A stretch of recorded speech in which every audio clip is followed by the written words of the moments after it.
E aí pessoal, beleza? Seja bem-vindo para mais um vídeo, né? Na verdade a parte 2 da dedução da lei de Snell-Descartes, né? Note que na primeira parte a gente deduziu a lei de Snell-Descartes utilizando apenas a ideia da geometria do problema, né? E agora nós vamos deduzir novamente, porém utilizando a segunda forma da equação de Euler, certo? A segunda forma da equação de Euler a gente já deduziu aqui, né? Não tem muito tempo, rapidinho vocês podem ver como é que deduz essa segunda forma, certo?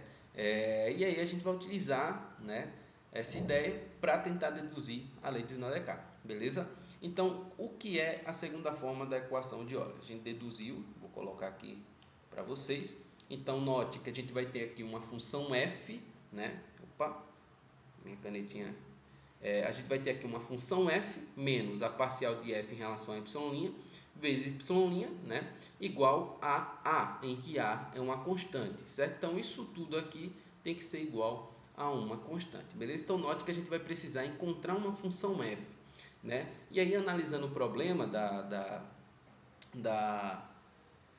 que nós temos aqui, nós notamos o seguinte: pelo princípio de Fermat, nós temos que de todos os caminhos possíveis, né, que a luz pode escolher, ela vai escolher aquela, né, em que o tempo é mínimo, né? Então a gente tem que encontrar aqui uma forma de encontrar o tempo, né, uma relação entre tempo e espaço, né? Se a gente está falando de caminho em tempo, né, então a luz vai escolher o caminho de menor tempo, né, possível. Então a gente tem que encontrar uma relação entre espaço e tempo, né? E aí nós podemos encontrar essa relação utilizando a ideia da velocidade, porque a gente sabe que a velocidade é igual a ds, né?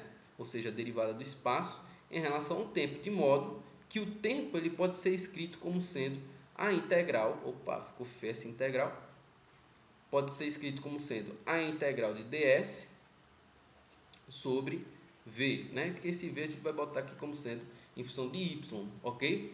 Ah, mas quem é ds? Dos últimos vídeos, né, que a gente fez algumas deduções, a gente viu que ds, que é o infinitésimo da nossa trajetória, ou seja, do nosso caminhozinho aqui, a gente sabe que ele pode ser escrito em termos de outras componentes, né? Deixa eu fazer mais bonitinho aqui. Pode ser escrito em termos de outra componente. Quem são essas componentes? Bom, componente y, aqui, né? Não está ficando muito retozinho aqui, deixa eu só tentar aqui fazer mais bonitinho, que pode ser nossa componente y, dy, vou botar aqui dy e dx aqui, certo? E aí a gente pode escrever como sendo ds igual a dx quadrado mais dy quadrado elevado a 1 sobre 2, né? Que é a raiz. Então, nós podemos escrever esse ds aqui. Eu vou colocar logo o dx em evidência, para a gente dar uma adiantadazinha.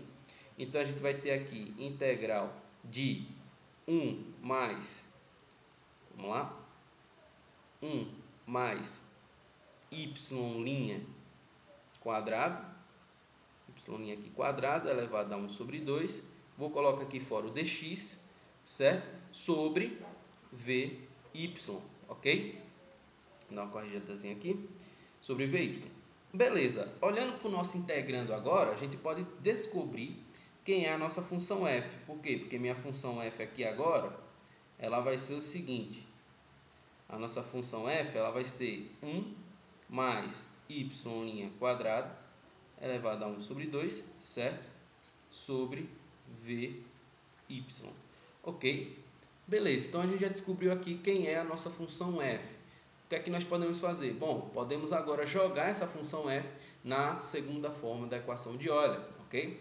Então nós podemos jogar aqui, ó. Então nós temos ali f. Quem é f? F a gente já descobriu. F é 1 mais y' quadrado elevado a 1 sobre 2 sobre vy, certo? Menos. Aí a gente vai ter agora a derivada parcial em relação a y'. Posso jogar esse v de y aqui para frente, certo? Note que quando eu fazer a regra da cadeia aqui, eu vou derivar o de fora para depois derivar o de dentro. Derivando de fora, 1 meio cai, menos 1 fica menos 1 meio, né? Então eu vou colocar logo aqui o seguinte, ó, vou colocar aqui 1 sobre 2 vezes vy, certo? Isso aqui vai ficar vezes o seguinte, pessoal, ó. Quando eu fizer a derivada, né, a gente já sabe que vai ficar menos 1 meio lá em cima, né? quando a gente deriva de fora. Então a gente pode botar aqui, ó, 1 mais y' quadrado elevado a 1 meio, ok? E aí quando a gente derivar o de dentro, note que 1 vai a 0, né? E vai ficar só mais o 2 aqui, a derivada de y' em relação a y', então vai dar 2 vezes y', né? Então vai ficar aqui o seguinte, vai ficar 2 vezes y', certo? Isso tudo vezes y' que estava fora. E isso tudo tem que ser igual a uma constante que eu chamei de a. Beleza? Aí note o seguinte, ó, nós podemos pegar esse 2 aqui e mandar ele pro beleléu, mandar ele embora. E aí a gente vai ter o seguinte, ó, vai ficar 1 mais y' quadrado elevado a 1 sobre 2 sobre v de y, certo? Isso tudo aqui menos. Aí nós vamos ter o seguinte aqui, pessoal, vai ficar y' quadrado lá em cima, né? Então vai ficar o seguinte, ó, vai ficar y' quadrado sobre vy vezes 1 mais y' quadrado. Opa, deixa eu só dar uma ajeitada aqui. Y' quadrado elevado a 1 sobre 2. Isso tudo tem que ser igual a uma constante a. Beleza? Se nós tentarmos fatorar aqui, vou trazer aqui para esse lado aqui, pessoal, para não ocupar tanto espaço, né? Vamos aproveitar nossos espaçozinhos aqui. E aí nós temos o seguinte, podemos colocar um denominador comum aqui entre essa galera aqui, né? O denominador comum seria vy 1 mais y' quadrado elevado a 1 sobre 2, não é isso? Se fatorarmos aí, e isso tem que ser igual a uma constante a. Beleza? Tranquilo. Se nós pegarmos esse denominador, divide pelo de baixo, né, e multiplica pelo de cima. Dividindo pelo de baixo e multiplicando pelo de cima, o vy iria embora, dividindo pelo de baixo aqui pelo primeiro termo, e multiplicando pelo de cima, a gente teria a soma desses denominadores, daria 2, e aí a gente ficaria apenas com 1 mais y' quadrado, né? 1 mais y' quadrado. Dividindo agora por esse de baixo desse segundo termo, né, iria dar 1, e 1 vezes y' quadrado ficaria menos y' quadrado. Bonito, né?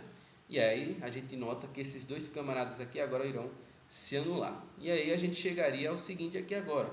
A gente chegaria a 1 sobre vy 1 mais y' quadrado elevado a 1 sobre 2 igual a uma constante a, ok? E aí note o seguinte, ó, nós escrevemos ali, lembra que y' é dy sobre dx? Se nós analisássemos ali, ó, vamos colocar aqui, em que y' é igual a dx, dy sobre dx. Se nós analisarmos ali no nosso gráficozinho ali que a gente fez, quem é dy sobre dx, ó, note o seguinte, esse ângulo alfa que está sendo formado aqui, alfa 1, é esse mesmo ângulo alfa 1 que vai ser formado aqui, por alternos internos, né? Então, note o seguinte, ó, quem vai ser o nosso dy sobre dx? Se nós fizermos aqui uma relação se nós pegarmos a tangente é cateto oposto sobre o cateto adjacente, né? Só que aqui nós temos o inverso, porque o cateto oposto sobre o adjacente vai ser dx dy, né? Essa é a tangente. Então nossa tangente aqui, tangente de alfa 1 é igual a dx sobre dy, certo? Só que nós temos lá o inverso, né? Se o que nós temos é o inverso, nós temos que dy sobre dx é igual a 1 sobre a tangente de alfa, certo? Então nós podemos jogar aqui. Ah, beleza, então nós podemos fazer isso aí? Podemos fazer isso aqui, ó. Então a gente pode fazer que vai ser tangente aqui, o inverso da tangente de alfa.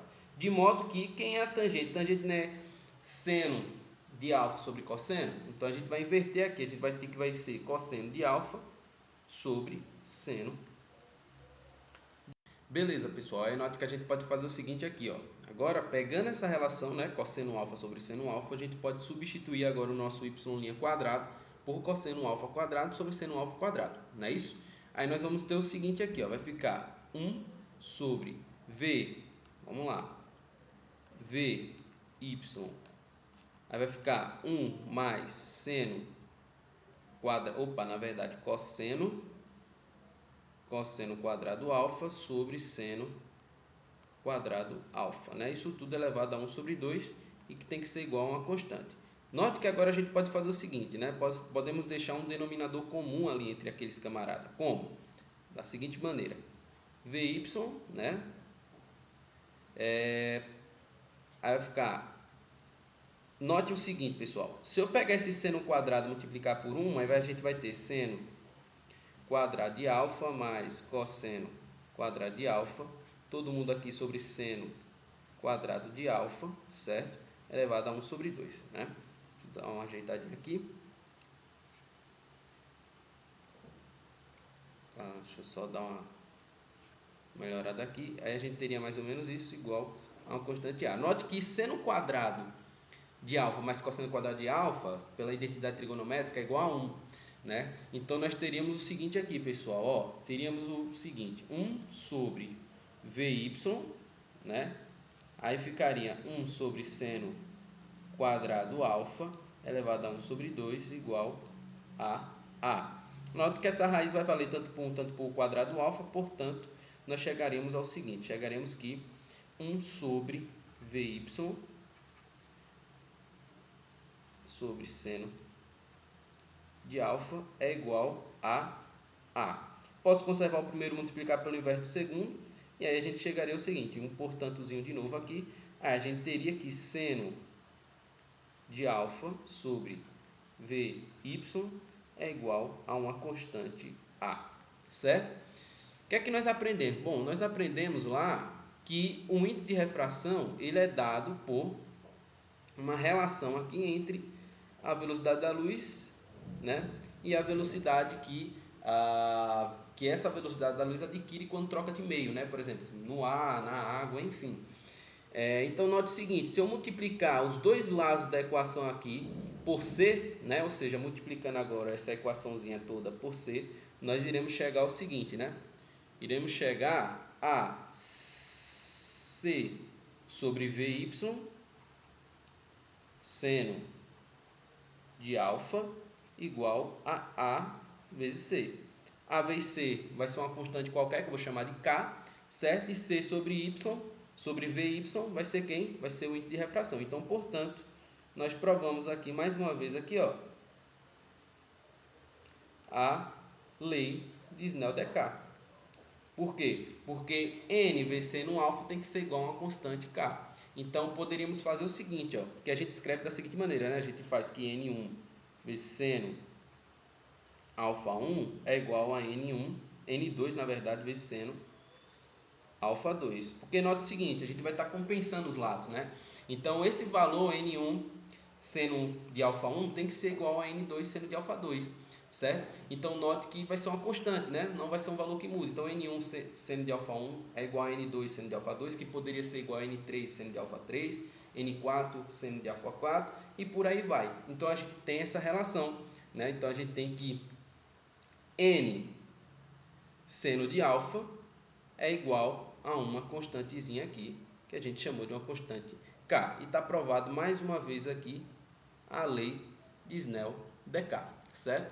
E note que essa dedução que a gente fez agora foi utilizando aqui nada mais, nada menos que a segunda forma da equação de Euler, certo? Na primeira dedução que a gente fez, na parte 1 desse vídeo, a gente utilizou apenas a ideia geométrica, né? E aí a gente mostrou agora analiticamente, né, utilizando a segunda forma da equação de Euler, como podemos chegar à lei de Snell-Descartes, beleza? Então, esse foi mais um vídeo, certo? Deixe seu like, compartilha com os amigos aí e é nóis, pessoal. Até o próximo vídeo.